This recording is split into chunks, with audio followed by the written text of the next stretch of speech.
everyone. Liquor CEO Charles Vaughn here.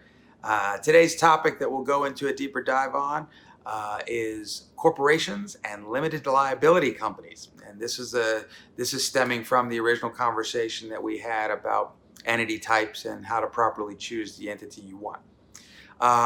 Today's episode, I'm actually coming at you live from Las Vegas, Nevada, which is, we'll talk about that when it comes to states of incorporation, because Nevada is a very good state to potentially consider for domicile for your corporation. But I'm out here, happen to be out here right now doing some distributor meetings for one of my brands, actually two of my brands, and we're quite fortunate in that we're inked a deal with a distributor here in Las Vegas. So Las Vegas, Sin City's getting ready to get some vodka and is getting ready to get some prime craft cocktails, some RTDs. So look for La Sin Vodka. It's right here at La Sin Vodka, and also at Primed Cocktails. Look for us out here in Vegas, probably starting in the spring when we can get over through the holidays and go ahead and get launched out here. Anyway, let's get back to topic. Corporations and LLCs. Both of these types of entities are on the other side of the line when it comes to protection from the liabilities and debts and obligations of the company in terms of your personal assets. So there's a corporate veil that exists within a corporation and a limited liability company. And what that means is that the company itself, the entity itself, is legally responsible and solely legally responsible for the debts and obligations of the company. So if you get sued for a bill, pretty much the assets of the company are pretty much it. They can't reach across that line and start saying, well, I'm going to take your house, I'm going to start taking your 401k and all that nonsense. So it doesn't really work that way. Now, footnote, there is a concept that a lot of attorneys like to talk about. It's called piercing the corporate veil. So don't think that just because you have a corporation that you can do whatever you want and not be personally liable. It doesn't apply to criminal matters. It doesn't apply to things when you basically use the company as your own little personal piggy bank and you commingle funds. So if you treat the business as your own little personal piggy bank and really are not operating it legit as if there were that true arm's length relationship so that you are afforded that protection, you probably will not be afforded that protection. And that applies to LLCs, partners, corporations as well. So with corporations, how do we start a corporation? First of all, you pick the state. Corporations in general, and we'll get to the S election on the tax for corporations, but corporations in general are separate legal entities. They have their own tax ID number, employer identification number, and for all intents and purposes, they are another human being that you just can't touch. They're a separate legal entity recognized by the courts. How these are formed is you file articles of incorporation with the Secretary of State. The name of the company is, the registered agent is, the office is, the shareholders are, the directors are, here's the capital that we're doing, common stock, par value, no par value, a lot of options to that. So that's how you actually will formalize and legally form a corporation. Once you get that, then you go through a series of perfection resolutions to actually bring it to life. And that's all under the umbrella of corporate governance. So there's a series that authorize it to open a bank account, authorize it to get a tax ID number, authorize it to do business for which you incorporated it, et cetera, et cetera. Appoint president, secretary, treasurer, things like that.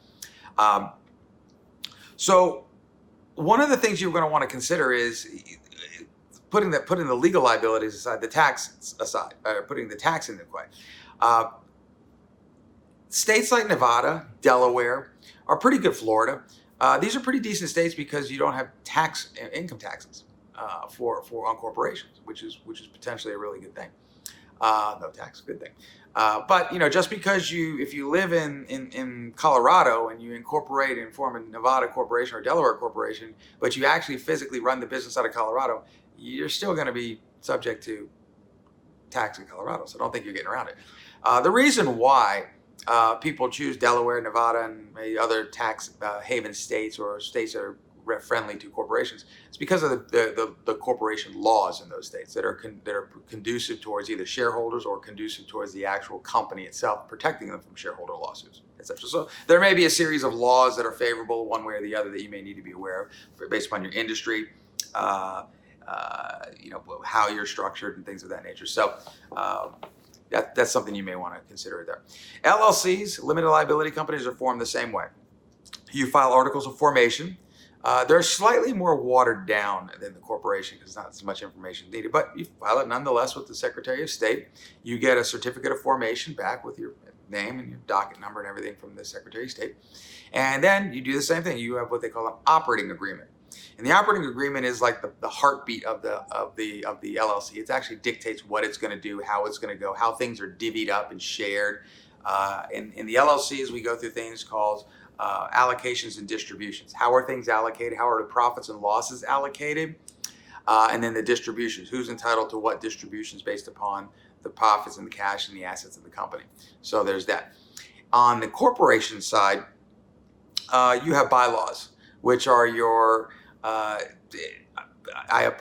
the rules of how the corporation is going to exist, who's going to be what we're going to do, etc., like that. So you have operating agreement on the LL side, you have bylaws on this side, on the corporation side. So there's that. For tax, interesting. For corporations, if you just file a corporation, create a corporation, you're a C corporation. You will file an 1120 form and it will pay its own tax. And it's going to be somewhere in the neighborhood of 15% up to a certain amount of money. And then it goes to 22% or something like that, whatever the rates are. They may have changed. But you're going to pay the tax in and of itself on its own. If you create a corporation and then file an S election, you will then file an 1120S.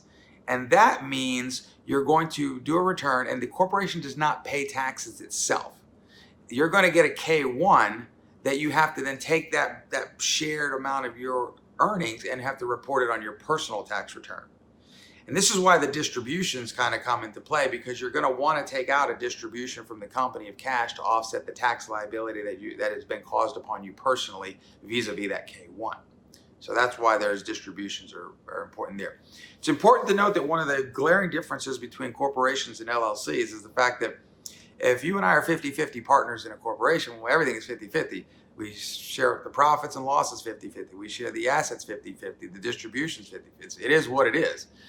In an LLC, there's a lot more flexibility in that, and we can carve out and do certain things.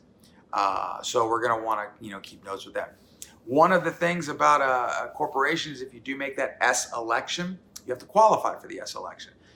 And for that, I mean, there can only be one class of stock, and I think there has to be less than either 250 or 1,000 shareholders. There has to be a certain number of shareholders you can't exceed. A trust cannot own an S corporation, things like that. So there's some qualifiers that need to be considered when choosing to create a corporation with the anticipation of making the S small business election. So you're going to want to do that.